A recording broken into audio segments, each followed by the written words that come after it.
Well guys, check this guy out. Just picked him up from the taxidermist the other day. Got him hung up here.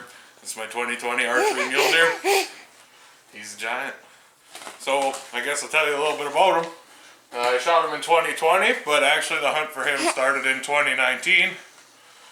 I was out scouting in the summertime. I was working on the road, so I didn't have time to fully commit to hunt a mule deer with a bow and arrow. So I put one stalk on him actually with my buddy Charlie, and we never got close to him. A truck ended up blowing him out, so that's all that happened there. He's got a flyer on his left, like a side tine.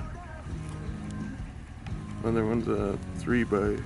And that little one's tiny.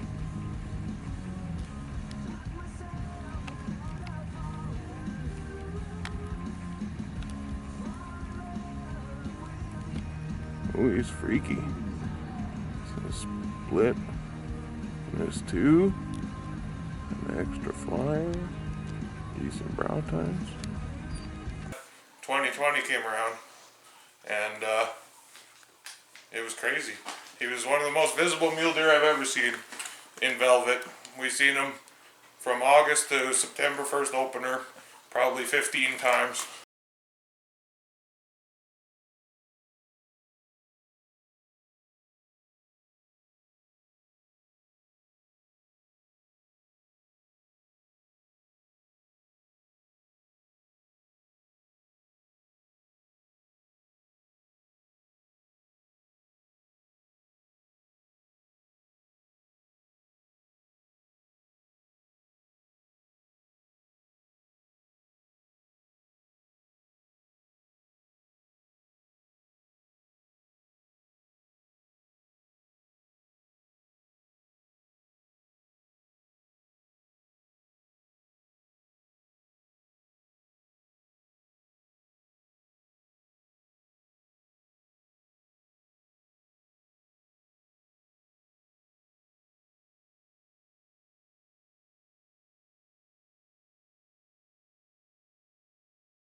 He is.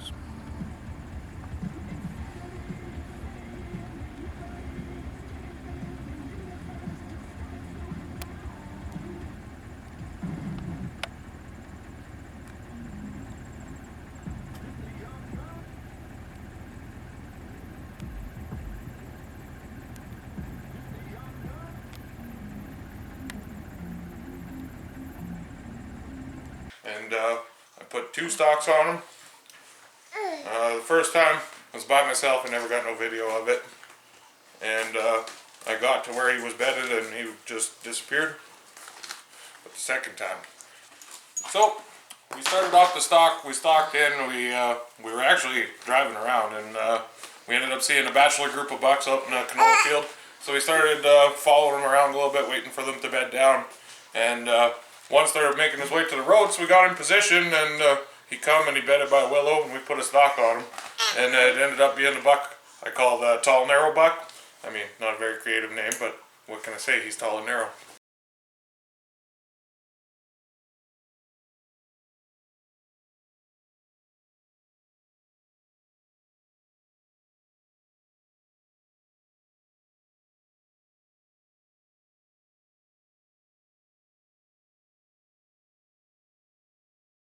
So I sneak up on one side of this willow, and my buddy Charlie pushes him from the other side of the willow, and he comes past me at 40 yards, but he also comes by me at 40 miles an hour, and I decided to pass because he was just running too fast. So we got back in the truck, and lo and behold, just 100 yards away is this big guy, the buck we call the double G4, because he's got a double G4. I mean, still not very creative with the name, but what the heck. So we make a plan, we start stalking in, and we stalk in about 400 yards, and we get to, well, Charlie, he didn't want to blow the stalk for me, so he stopped at 300 yards on top of the hill, and he was going to videotape. So I started sneaking in, and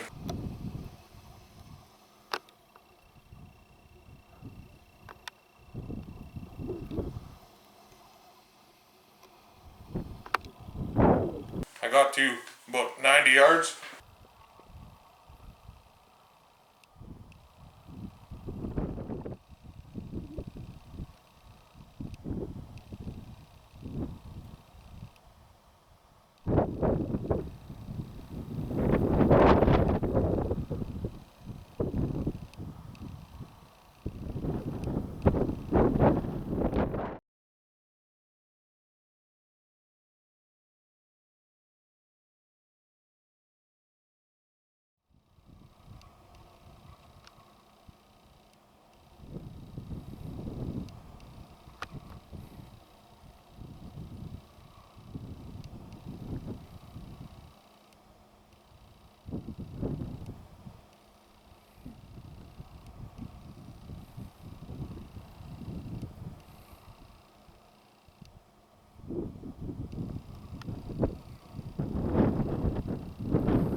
And then the wheels fell off the bus.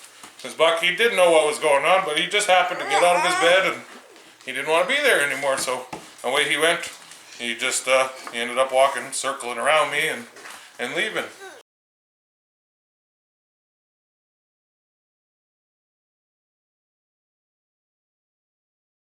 So we were heartbroken. We went back to the truck and that was that. I thought my chances were over forever. So I ended up having to go to work. I ran into work and my girlfriend Shay, she came with me and we were on our way back and she's like, hey, why don't you go past where that muley was this morning? Maybe he'll be back there. And I was all down in the dumps and I said, no, what are the chances of him being there? And she was like, well, you never know. Let's go check it out. And sure enough, he was standing right on the trail that we made in the morning when we stalked in. And I couldn't believe it. We get back on this deer. I called my buddy Charlie up. I said, Charlie, how fast can you be back here? What are you doing? And he said, well, man, I'm checking my trail cameras. I'll be at least an hour before I can get back there. So me and Shay parked up on the hill, and we're sitting there. We're watching this deer, and Charlie rolls back up, and this deer actually bedded down right in the trail that we made that morning. So we decided, well, let's try to sneak in on him.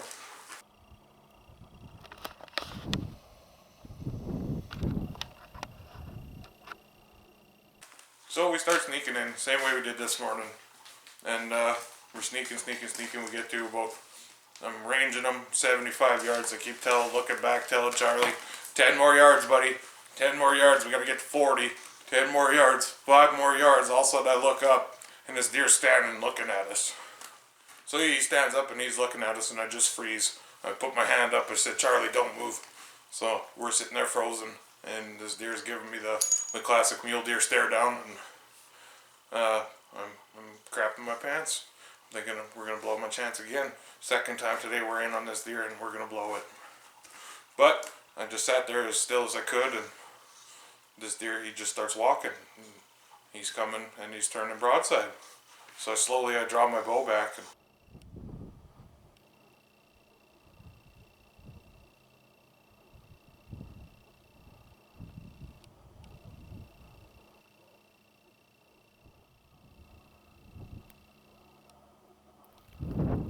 I know he's at 55 yards and he turns and he starts walking, quartering away. 55 turns to 60, 65.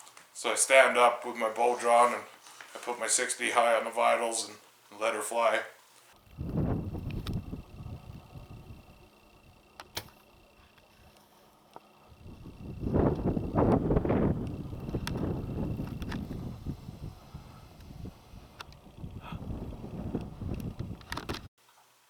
and I see the blue nocturnal just right over his back. So I'm disgusted with myself. I turned around and said, "Charlie, I need another arrow. I need another arrow." He says, "What do you mean you need another arrow?" Are you kidding me? You got him, man. I swear I missed him.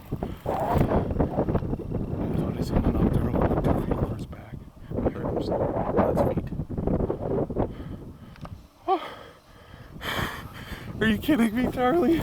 You got him.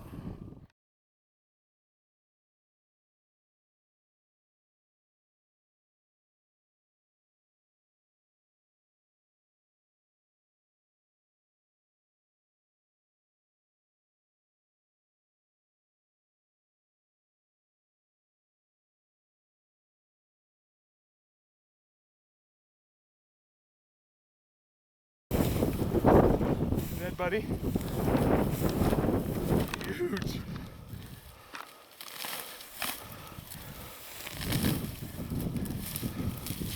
What do we do?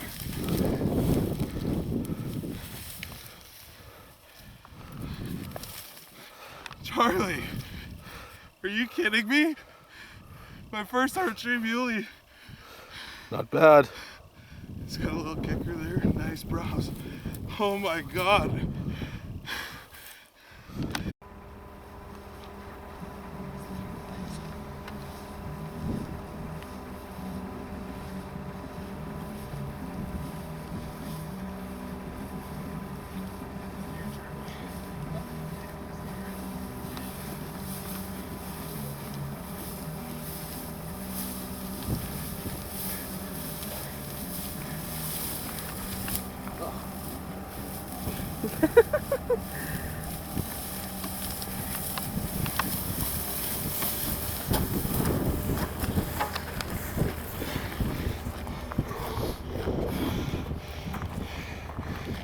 Do you have any words to say? I'm tired. I feel like a hero.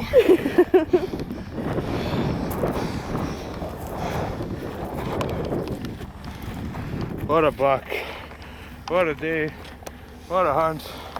He's way bigger than I ever thought. Check him out.